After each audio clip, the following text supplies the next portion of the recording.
Cloning तो वो जो जैसे जैसे वो मनुष्य है तो मनुष्य का क्लोनिंग करके मनुष्य बना सकता है, ठीक है। मगर उसके अंदर आत्मा को थोड़ा अमर बना सकता है, वो टेम्पररी होता है।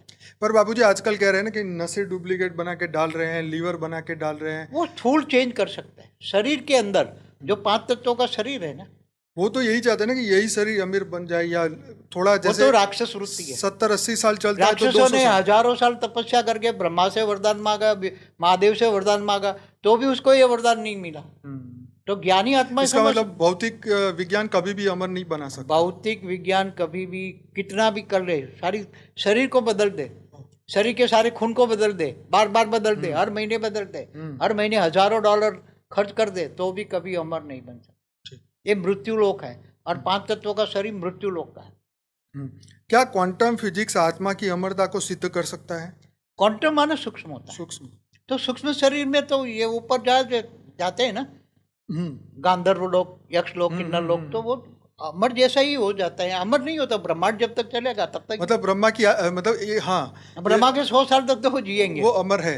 ब्रह्मा के 100 साल जो ब्रह्मांड की आयु है ना, तब तक तो ये अमर लोक, ये ऊपर के 7 लोक है नहीं, मगर एक कल्प प्रलय में विनाश होता है, 3 लोक विनाश होता है, ठीक है। कल्प प्रलय तक उसकी आयु, फिर ऊपर चले जाए, आत्मा निकल जाए, ऊपर चले जाए महालोक में, तो आत्मा बच जाती, तो आत्मा अजर अमर अविनाशी।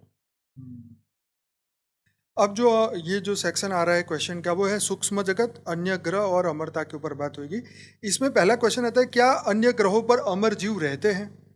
देखो, जो ग्रह पे जो वायुमंडल है उसके हिसाब से उसका शरीर है। जैसे सूर्य है तो सूर्य में अग्नि तत्व वाला शरीर है जिनका, जैसे सूर्य नारायण देवता है तो उसके खानदान के साथ वहाँ अग्नि तत्व का शरीर धारण करके वहाँ रह सकते हैं। ऐसी तरह शनि, सभी ग्रहों पर जीवन तो है ही।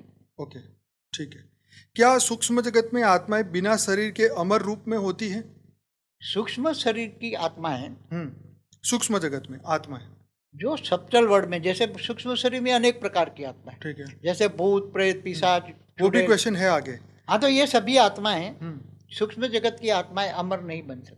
तो आगे क्वेश्चन यही है, क्या देवता, पितर और प्रेत क्या अमर होते हैं? नहीं, इनकी आयु एक कल्प होता है, एक ब्रह्मा का एक दिन, एक कल्प माना एक ब्रह्मा का दिन।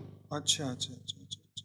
फिर उनका भी तीनों लोग विनाश होते हैं, सब विनाश होता है। हाँ, वो तो भूत प्रेत तो ऊपर जा ही नहीं सकते। इवन ये तो यहाँ तीसरा धरती लोक से भी खत्म हो गया, धरती तो लोक में रहते हैं, पितृलोक हो कोई भी हो, यहाँ ही रहते हैं। देवताओं की आयु ब्रह्मा का एक दिवस है, एक दिन कल्प प्रलय में वो भी विनाश हो जाते हैं। ऊपर इनकी आत्मा ऊपर के लोक में चली तो जाती है। जो देवता बनने का ट्राई करते हैं वो बेचारे एक कल्प। देवता तो भोगी है ना, देवता भोगी है, उनका भोग, पुण्य का खाता पूरा हुआ, नीचे मनुष्य